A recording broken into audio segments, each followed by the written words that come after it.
And in 1975, it was Ruffian versus 3-year-old Derby winner Foolish Pleasure. Now, when the great day came, where were you sitting out here at Belmont? Well, down there right about the finish line. With the owners? With the owners. And pretty confident that Ruffian was you're going to have herself never a day. confident. Yeah. July 6, 1975 was the date of the great match, as it was known. Foolish Pleasure, the Kentucky Derby winner, against Ruffian, the top filly. Boy against girl. I think that Ruffian's going to win because she's the better horse. Well, I pick Foolish Pleasure just because he's a male. Ruffian because she's a female. I like Foolish Pleasure because I'm a male chauvinist pig. To avid racegoers, there was more than just a battle of the sexes. 50,000 fans packed Belmont Park to see the great match and every manner of comparing the horses was tried. The daily racing form found that horse trainers favored Ruffian by a 3-to-1 margin. The public agreed.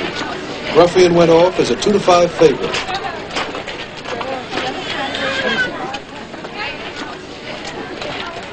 It is now post time. Foolish Pleasure on the outside goes for the lead. Ruffian along the inside up to challenge. Ruffian on the inside now gets for the front by a head. Foolish Pleasure on the outside is right there. She's in front by a head. He's on the outside. Now there's stride for stride. Down the backstretch, past the first quarter, Ruffian has the lead by a head. On the outside, Foolish Pleasure staying right with her. They continue down the backstretch. It's Ruffian on the rail in front by a head. Foolish Pleasure is on the outside and challenging. Now she's in front by half a length with Foolish Pleasure on the outside second. The first quarter in 22 1/5 seconds. Ruffian has broken down. Ruffian is stopped. Foolish Pleasure continuing.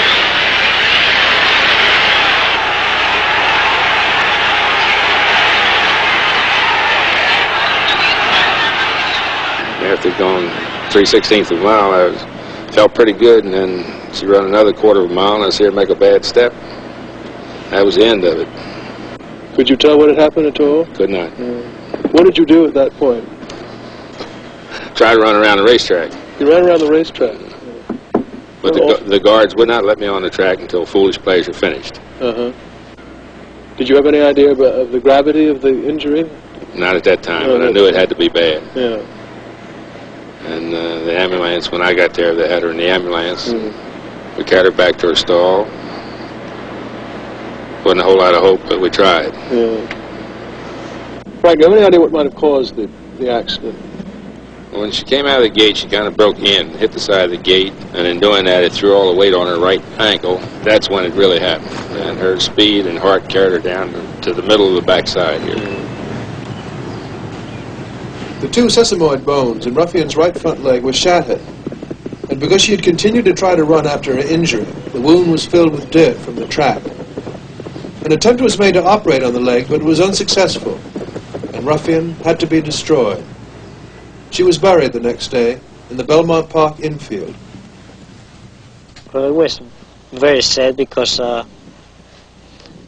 she was so beautiful. Everybody used to love her, and there was a warm feeling. Yeah. Everybody, not only me because I was involved with her. I think everybody was a big. After she died, everybody was very upset about it.